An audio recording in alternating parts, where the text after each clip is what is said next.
Hello, everyone. Welcome back to the GSMC Basketball Podcast, brought to you by the GSMC Sports Network. As always, I'm your host, Mayor Fatemi. Getting into our next segment here, we're going to take a look at the Denver Nuggets blowing out the Los Angeles Clippers in Game 7. Honestly, a little bit of a bittersweet end to this series. We knew it was going to end in some way, but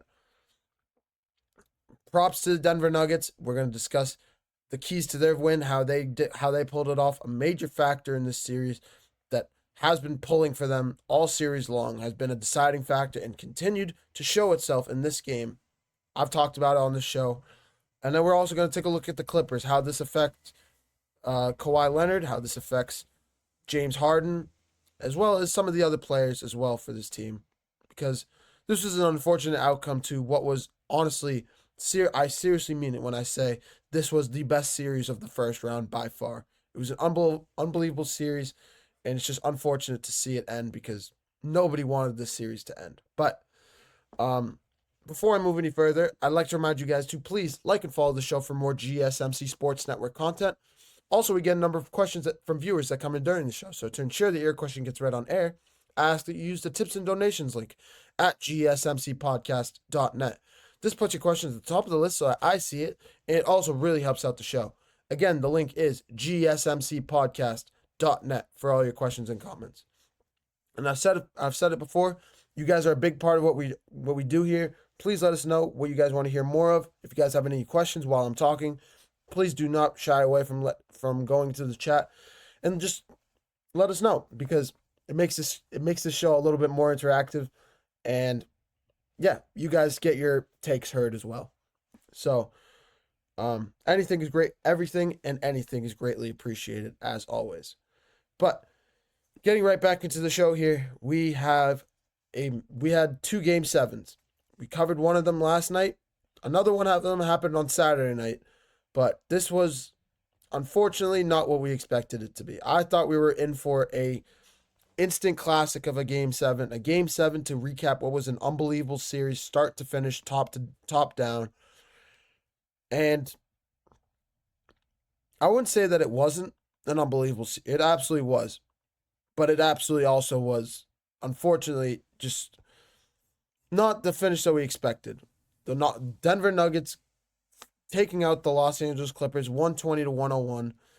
That finish does not even explain how bad the Clippers were down in this game. The Nuggets went on a 35-19 third quarter. Just let that sink for a second. That's also on that's in aftermath of a 37-21 second quarter, also in favor of the Nuggets. So you go from a 14-point disparity to a 16-point disparity like that. And if I think about that, quick maths, that's a 30-point lead going into the fourth quarter. The Nuggets had this game by the neck. They took control of this game early, especially the Clippers held the lead after the first quarter. But after that second quarter, after that third quarter, this game was pretty much over, unfortunately. Aaron Gordon, we knew it was coming. I said it was overdue. Aaron Gordon with the 22-point game, 4 rebounds, 5 assists. We were looking for the Aaron Gordon shooting game. He went 0 for 3 from three-point range, but 9 of 16 from the field. Continuing to play well in big moments, continuing to be a X factor in this series. And just overall taking the pressure off Nikola Jokić. They're going to need him to continue playing at a high level, especially with the Oklahoma City Thunder on their doorstep in the second round.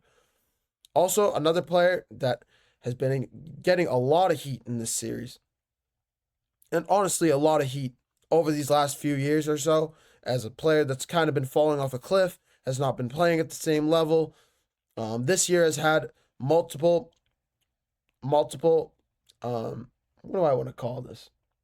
Looney Tunes moments, Shaq'd in a fool moments, whatever you want to call it, mess ups. Russell Westbrook deserves all the credit in the world. Because for a player that has been getting heat left and right for missing layups, getting uncalled for fouls, playing extra physical, playing with a big mouth, to walk into Los Angeles. Russell Westbrook finished with 16 points, 5 rebounds, 5 assists, and 5 steals. Do you know how crazy that is for a 6-man? For a guy that comes off the bench. A Russell Westbrook that a lot of people said, oh, this is going to be his last year in Denver. That he's going to probably retire after this year. After he had a dud year in Los Angeles with the Lakers. He had a little bit of a resurgence with the Clippers, but the Clippers ran him out of town. The Denver Nuggets decide to bring him in, take a shot on him, give him an opportunity, roll the dice on him, bring him off the bench with Jamal Murray as the starter, bring him off the bench to lead the second unit, and he has played nothing but phenomenal basketball all season long.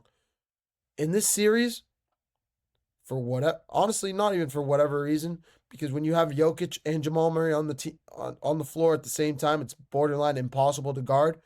So the Clippers kind of rolled the dice, doubling one of them. They were giving Russell Westbrook the open three all series long.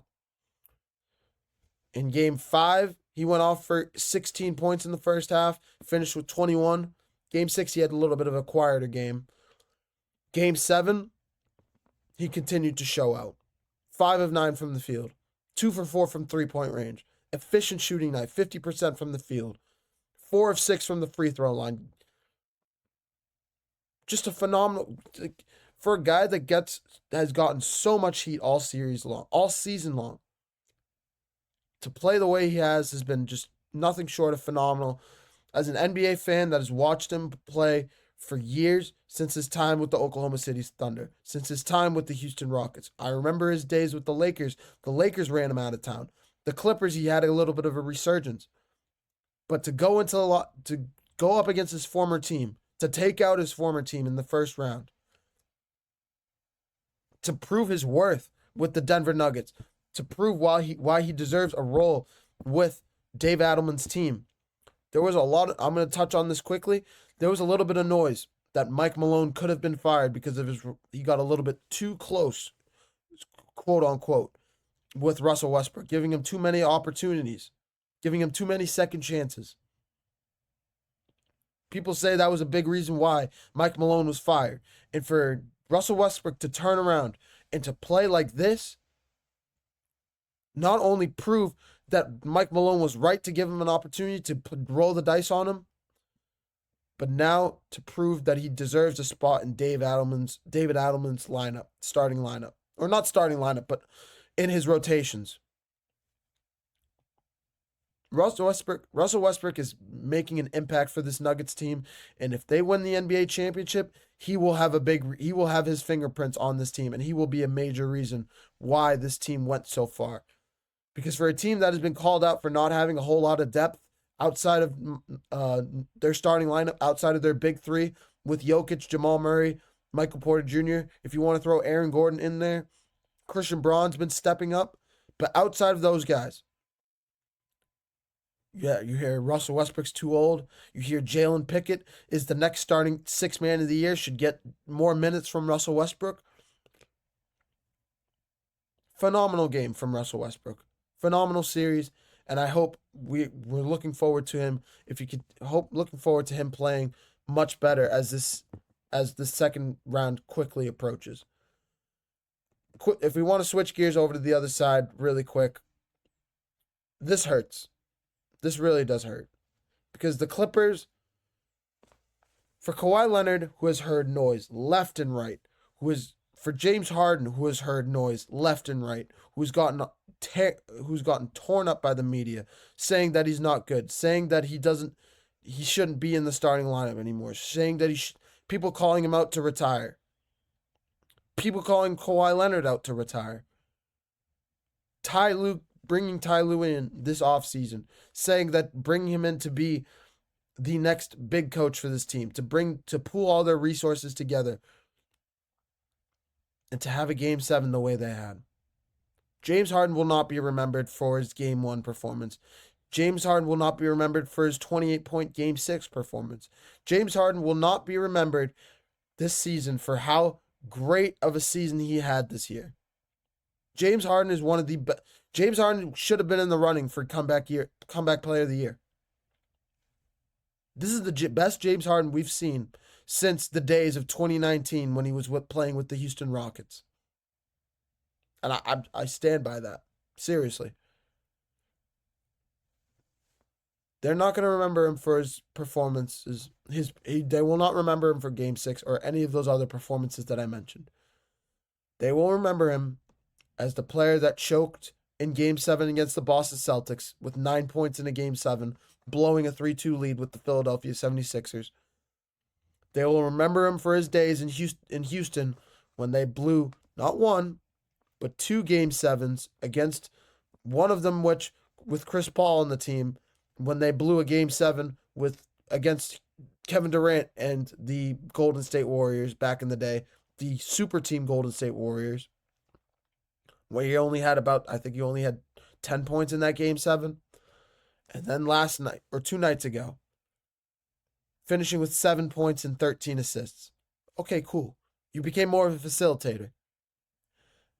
Star players are the big reason why Game 7s sway the way they do. Jamal Murray, Nikola Jokić showed up. Russell Westbrook showed up. Aaron Gordon, whether you want to call him a star player, an X factor, whatever you want to call him, he showed up. Kawhi Leonard showed up for you. And you go for 7 points. It's unfortunate. It's sad to see because this Clippers team had a lot of promise, was getting hot at the right time, I think if they went up against the Oklahoma City Thunder, I think they might have a better chance than the Denver Nuggets just because of how they match up against the Oklahoma City Thunder. But nothing matters now. James Harden, 2 for 8 from the field, 1 for 4, only got 2 free throws up. 2 turnovers. That's what people are going to remember when they think James Harden this year. And that's what James Harden has continued to label himself. The Game 7 choker. The playoff choker. Playoff James Harden. He's going to choke. Don't choke. You can't trust the beard. I tried to vouch for him. There were so many people that I heard that were saying that. I tried to vouch for him, saying that this is a better James Harden. James Harden finished with 28 points in Game 6. He's played a phenomenal series start to finish. He's had a resurgence of a season. He played like an all-star this year. And then Game 7 happens. And then you have Ivica Zubac, who's continued to play as a top 5 center. You have Kawhi Leonard that's continuing to resurge himself. You still have Norman Powell. You still have Bogdan Bogdanovic, who stepped up this series. You still have, of course, Ty Lue. Do the Clippers bring this team back for another year? I don't know. I got to look deeper into the contract. I don't know who's going up for free agency, so I don't know how that's all going to go. And, of course, I don't know what Steve Ballmer, the owner of the Los Angeles Clippers, is going to do. Is he going to look to trade Kawhi Leonard? Because especially this is 5 years now, and they haven't made it past the first round. They made it past the first round. No, they made it to the conference finals 1 year. What am I saying? But what will Steve Ballmer look to do is the question. That's the $1 million question right there.